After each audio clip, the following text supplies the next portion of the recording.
What's going on, everybody? It's your boy C-Zar, and we are talking about Bitcoin today, BTC USD. Hit that like button, you guys. Subscribe if you want to see more content like this, and let's get into it, all right? It's the 25th day of June, and here we are at about $108,000. Moving up bit by bit as the week goes on. We're up 6% already this week, shaping up to be the biggest green week we've had since we were last making our moves to the upside. Yes, we've been consolidating in this range now for really, I said over here, I started counting here, but really it's been like 1, 2, 3, 4, 5, 6 weeks. We're on the 7th week now, and we're in a position where we could really engulf this whole entire consolidation phase just with 1 week, this week, the end of the month. And that's the expectation, right? That's been the expectation, is that we would have an end of month rally. Even if it does come down to the last week, and even if the rally doesn't take us all the way up to like 130, 140K, I would expect that we are at new all-time highs. And something else, a little characteristic that we're expecting out of this rally, is that it will be more robust than the last one, right? It took us 1, 2, 3, 4, 5, 6, 7 weeks. 7 weeks from a low to a high to move up about 50%. I think in the next 7 weeks, we're going to move up about 70%, something like that, yeah. Probably something like that. If not 70%, 60% or more, right? Let's just see. Low to high. No, I think we had it right. 70, even more than 70%. Let's go with 80% from a low to a high, yeah? 80% to 70%, something like that, compared to the last one. In the same amount of time, though. So, I mean, let's just think about it. 7 weeks from now, how far out is that going to be? The projection for a while has been end of June to early July that would be at these targets, and it's the end of June now, so we're gonna have to push the targets back, right? Then we shifted it to end of July. Now it's gonna be probably sometime in August. If we're looking at 7 weeks from now, that's early August, you guys. Early August, mid-August. The month of July is gonna be robust. August is going to start off with a bang, and then it's going to come down. You're probably going to end red on August, but then we will start, or maybe you'll end neutral. You'll come down. We'll get into the August analysis whenever it's August time. But my expectation is that we'll run all the way into August, topping off in the beginning part, and then probably consolidating for a good majority of that before we begin to run again in September. I don't believe that we are in the time of long consolidation phases anymore. I think we've had 3 already that were 5 months or longer, 7 months or longer, right? 5 months or longer right here. How long is that? 6 months even? I don't even know. 5 months, whatever. That doesn't happen. Typically in each bull cycle we get one of those, and that happens to be around the time of the halving. Having 1, 2, 3 of these very well structured consolidation phases that have essentially prolonged the run that this bull market is going to have, and put off the inevitable of this finale phase that we're about to go through. It's a really good structure. It's a really good thing, you guys. But things are going to get crazy still, right? The market always ends with a bang. Even last cycle, which was boring, we ended with the bang. 6 months of straight upside, man. You can't deny it. You look at the monthly time frame. I mean, really, it was like 7 months to a certain degree, 6.5 months. You had 1, 2, 3, 4, 5, 6, and then on the 7th month you topped off. So in the beginning of the 7th month you did rally, right? Here, this cycle is like 1, 2, 3, 4, 5, 6, 7, 8, 9 months. Minus 1 month of neutrality, kind of. Maybe even 2 months of neutrality. But basically, a solid more than half of a year of a rally. And then you go back to any cycle. That's just kind of how it is every single time. We haven't had that yet. But we're about to. We're about to. And typically things do kick off at a very fast pace. You know what? Let's go over that real quick before we get into the short-term stuff. I just want to show you guys why it's completely wrong. Just for lack of a better word, it's wrong to be bearish right now. It's wrong to assume that the bull market's over. It's wrong to assume that anything less than something spectacular, something more bullish than we've seen throughout this whole bull cycle is coming our way right now. Like, what do I mean by something more bullish? I mean, as far as the movement goes, we're going to see an explosive movement that eclipses anything compared to what we've seen so far, right? It's going to be a very massive move, and it's coming over the coming weeks and over the coming months, probably going into either the end of this year, the very end of this year, if not the beginning of next year, 2026, okay? Let's go over that now real quick, actually. We'll use the index chart to do this. I used to illustrate this all the time back in the day when we do our long-term analysis, but I haven't really done it so often here. All the OGs of the C-Zar Gets Crypto YouTube channel, they know this little illustration here. So we're gonna look right here, okay? And we're gonna go over every single halving that's ever happened, okay? Every single halving in Bitcoin's history, and we're going to compare it to why it's relevant now, okay? The first halving that ever existed was November 28th, 2012. The next halving was July 9th, 2016, which is all the way over here, right? The halving after that was May 11th, 2020. Oh, that wasn't it, but whatever. It was right there. Whatever. We can move it over. That's fine. May 11th. It was this week, right? And then the most recent halving, of course, was April 20th, 2024. April 20th, right there, that week. Okay. So, these are our halving periods. What we're going to do is just a very simple exercise here, okay? We're going to take a low from the beginning of the bull market to the high before the halving. This is essentially, in the bull market, your pre-halving move. Okay, low to high. Whoop, I didn't mean to do that there. Low to high, pre-halving move, right? Here's the halving. Post-halving, you have your low. It's like right there. That's the low right there. And then your high after the halving is here. We're going to take these lines and put them next to each other, and you'll notice, in essence, the pre-halving move versus the post-halving move is way smaller, and the slope is dramatically increased in the second half of the bull market after the halving. The post-halving move is more robust and larger overall than the pre-halving move. You'll find this to be true every single cycle. Here's the beginning of this bull market. Pre-halving move, right? You see what I'm going for there? Pre-halving move. Oh man, this thing's getting annoying. I wish that little, I don't need to know the distance. That's fine, but I don't need to know it. Low to high here, post-halving move. And again, we take these lines, we put them next to each other. You can see dramatically larger move post-halving with an increased slope, right? You can see the angle, the disparity there. This next cycle was a little bit slower, right? It was a little bit slower than any cycle we'd had before, and it's also weaker than any cycle we had before. We're not going to measure this low here to the high because that's still pre-halving. We're going to go from the low here, and low to high, regardless of the pitch, this post-halving move is still faster. It's still larger, right? The line isn't even the same. Isn't even close to being the same length, but the pre-halving move this time was at a higher pitch, a higher grade than this one was, okay?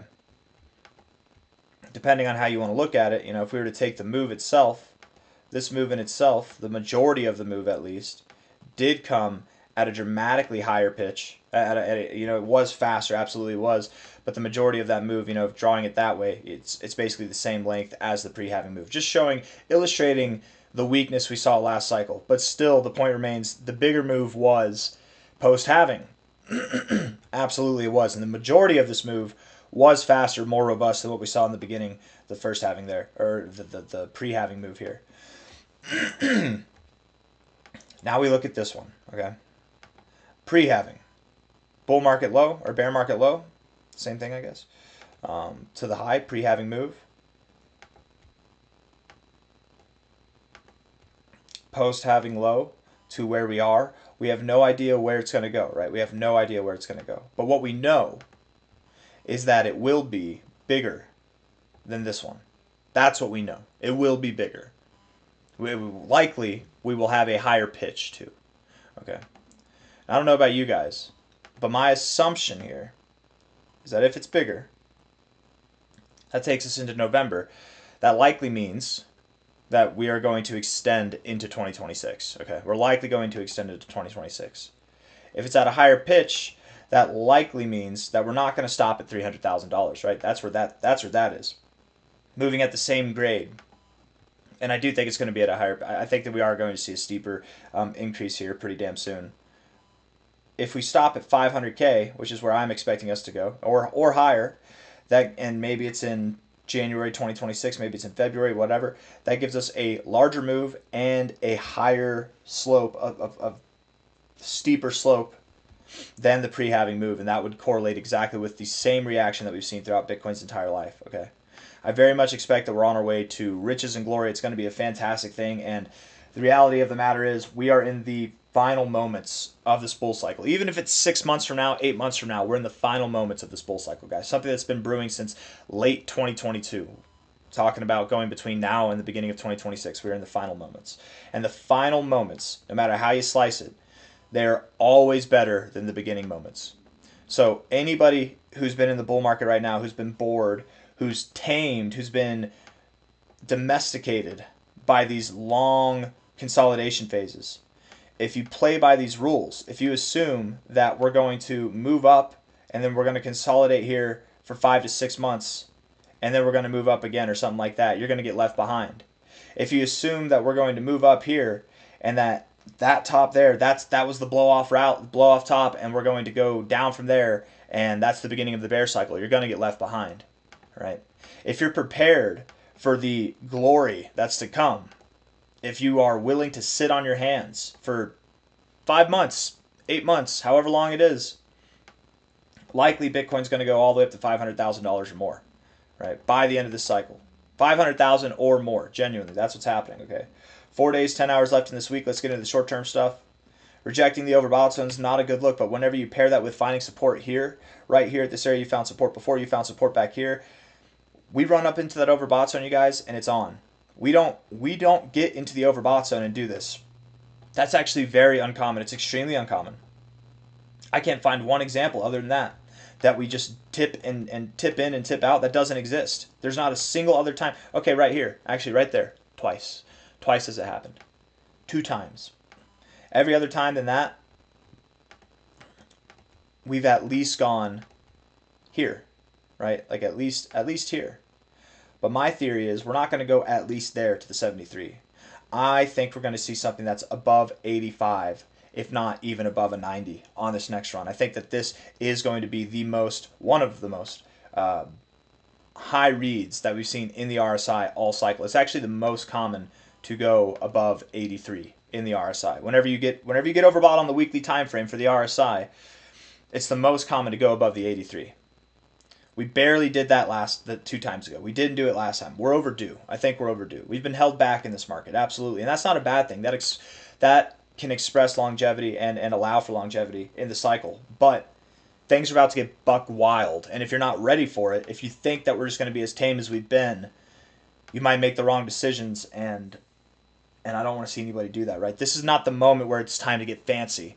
It's time to set up your bags, do what I like to say, as I like to call it, make your bed and lay in it. You set up your crypto positions. You don't mess with them. You don't trade your coin that isn't pumping for a coin that is pumping and get shiny object syndrome. Everything's going to take its turn. You just buy and hold and wait. If you have a loser, maybe you should switch that up. But that's on you to figure out what's a loser. I'm not talking about something that's not a shining star. You never know what's going to be a shining star. You don't want to chase things. But if something is, if Bitcoin's here at the precipice of seeing new all-time highs and your coin is seeing lower lows, sorry, my voice is going out, man. Your voice, your coin is seeing lower lows, right? That's probably not a good one. That's probably not a good one, right? If it's got higher lows, at least you're probably safe. If it's above 100% from its April lows or above at least 50% from its April lows, you've probably got a coin that will at least do well, okay? Any more than that, yeah, you might have a real winner there. And winners, you don't sell. If you got a winner, something that's up like more than 200% since April, right now, if you got a winner, you don't let it go. You don't let it go. Right? Don't sell your potential winners for that one, but don't let that one go, okay? I don't really know what else to say. Let's do some short-term stuff, and then we'll rip on from here, okay? And then we'll finish this. Double bottom at the daily RSI. Looking like you want to get overbought. Looking like you're wanting to run there. Again, the weekly RSI gets overbought, and it's game on, guys. We are 1 week away, and it might be this week. We got 4 days, 10 hours left. It might be this week, if not next week. We are 1 good week away from being in the overbought zone. And at that, I mean, dude, it's crazy, crazy stuff's about to happen, you guys. We're going to be at new all-time highs, too, when that happens. Like, we are really going to rip. My expectation would be that we see prices at about 140 to 160K sometime in July, probably around the middle of July, and then going into the end of July, going into the beginning of August, we should be at 170 to 190,000, right there in the middle, 180K maybe. That's the expectation. And yes, the dates get pushed back, but that's how it is, man. I didn't expect that we would consolidate here for 6 weeks, but we did. whatever. So then the target doesn't change, the time frame changes. Any technical analyst out there will tell you timing is the hardest thing to get. It's easy to make the price prediction. It's easy to know where the price is going to go. And I shouldn't say easy, but it's easier in comparison. Timing is a whole different game, man. It's a whole different game. There's a lot of things that are at play with that, and it's kind of a world stage. If you can read the stage, if you know the script of the play that's being produced, maybe you'll have a better instance of the or understanding of the timing. I didn't take seriously that this Israel-Iran, United States-Iran conflict would escalate, right? And it escalated. I didn't take it seriously still. A lot of people thought that World War III was happening. I was here saying, no, it's not happening, guys. This is a story older than I am, right? This is not something that's going to cause World War III, no. Nobody wants that. That's not going to happen. And every time that this happens, it's the media. I'll tell you what, guys, if some conflicts are happening and the media is not talking about World War III, that's when you should be concerned, okay? Because they're not there to help you. They're there to lie. They're there to engage you. That's what they're there to do, right? And fear is very engaging. And whenever it's not true, it's easy to talk about. 107.7K. We're likely going up. Today's going to be a good day. Tomorrow's going to be a good day. The week's going to be freaking awesome. 1 hour RSI just topped off a little bit there. So if we do pull back a little bit, don't be discouraged. But if we're looking at this here on the index, let's look at this on Coinbase with something with a little bit more reliable readings on the volume. Yeah. You're moving up here with volume. You had lower lows in the RSI, higher lows in the price, hidden bullish divergence, and you're making moves. You're making strides higher with volume coming in. A lot of volume here on this selling candle. You didn't go anywhere, man. I don't know. Maybe you keep climbing. We might be in the middle of a breakout move right here for Bitcoin, you guys. 4-hour time frames getting overbought. Let's see. What about the fibs? Where are we at here? High to low. We are just above. Oops. Hold on. I got to get rid of that. There we go. We are just above the golden ratio. I would think we continue. Today we probably, or tomorrow, I think we continue up to about 109 to 110K. And then after that, it's very possible that we see some volatility down to 106.5. Understand that if we move up here and then we pull back to 106.5, that's just standard procedure. We can find support at the golden ratio and then continue moving higher. We're not out of the woods yet, of course. We've been very bullish in this video, but remember we do have lower highs here. It's completely possible that before all those bullish things that I just talked about happen, that we go down to 96, 93K, somewhere in that area, find support at a lower low right here, and then instead of it being an end of June rally, it'll be a beginning of July rally, and then we break out. It's very possible that could happen. Until we break out of this range to the upside, it's not guaranteed, but I will say this. We're doing something that's very common with this kind of pattern here, right? We've got the diamond top pattern right here. You can see it, right? Diamond top. It's probably the best diamond I've drawn, actually, in a second. But yes, there's blemishes outside. No, you shouldn't have blemishes outside of any pattern, except for diamonds. It's actually a very common characteristic. You know you have a diamond when you have blemishes on the outside. It's actually a very common trait of diamond patterns. What else is a common trait? You break out one direction, you throw back the other direction. You carry out your measure move in that throwback direction, okay? We've thrown back. We broke out, high velocity. We threw back, high velocity. High velocity is also key. Everything about this says, I'm a diamond pattern. Nobody's talking about it. Just you, C-Zar. But it's a freaking diamond. I'm telling you, I might be the most experted person in identifying diamond patterns in the whole damn TA space. I don't brag about my stuff normally, man, but I'm telling you. I don't know why, but whenever I started doing TA, I really actually obsessed about diamond patterns a lot. They're not common. But this is the second one that we've seen. We had one back here too, and everybody was aware of this one, right? But people are not fully aware of the characteristics and the traits that diamond patterns have outside of just the measure move, right? I am. I did a lot of studying for whatever reason on just one pattern because whenever I started, I just thought it was cool. And there was actually a lot of them back in the 2018 bear market. But anyways, not the point. All I'm trying to say is trust when I tell you. What we're doing here, to me, it validates the idea that we will continue going upwards. And if we see the measure move here, and we go up, that equals new all-time highs at the very least. We get to new all-time highs, we're not stopping until 120K. We're probably not even stopping there. We'll see at 130 to 140K weeks from now. Next week, the week after, sometime soon, it's coming. And certainly by the end of this month, over the next 5 days, 8 hours, 57 minutes, I believe we will be at new all-time highs. But in the event that we're not, in case I'm wrong, this diamond pattern is still performing exactly as intended, but even if we pull back from here and we go lower, there's no guarantee that we have to go higher. Even if we pull back and go lower, everything is fine. The bear market is not beginning.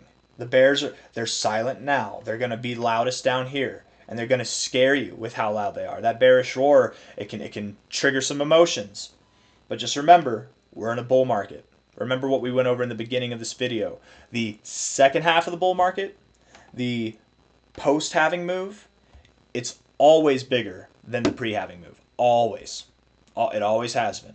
There's no bull market that we've seen that didn't have like 6 months of robust upside. We haven't seen it yet. None of the cycle top indicators have flipped, have gone off. None of them. Not a single one. That go off every single cycle. None of them. We've got months, half a year, quarters of a year in a row of upside. And it starts now. Hit the like button, subscribe. Thank you all for being here. I'll see you on the next one. Take care of yourselves, all right? Bye-bye.